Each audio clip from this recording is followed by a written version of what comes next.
সুই জালিয়াতি কাণ্ডের তদন্ত। কালীঘাটে মমতার বাড়ির উল্টো দিকে তৃণমূল অফিসে সিআইডি। রাজ্যসভার প্রাক্তন সাংসদ বাধা দিলেও লাভ হলো না।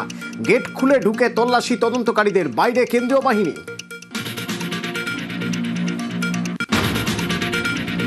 সুই জালিয়াতি মামলা এবার ক্যামাক স্ট্রিটে অভিষেকের অফিসে সিআইডি। এর আগে বাড়িতে নোটিশ তদন্ত সংস্থার, বারবার গড়হাজির। ফের সময় চাইলেন তৃণমূল সাংসদ।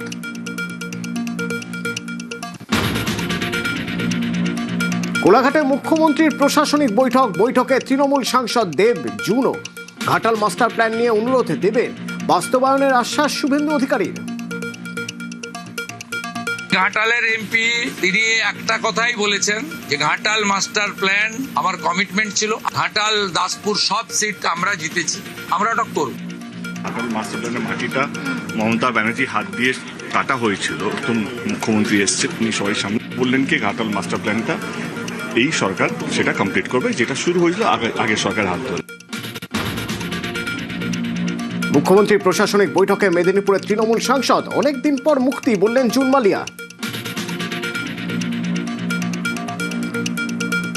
আমরা প্রথম থেকেই এমএলএ মিন্স এমএলএ, এমপিদেরও ডেকেছি এখানে, এবং একটা অপোজিশনের এমপি তো বলেই ফেললেন আপনারা আমাদের স্বাধীনতা দিয়েছেন কথা বলার আপনি, তাই আমি মন খুলে আজকে ডেভেলপমেন্ট ওরিয়েন্টেডই বলেছেন।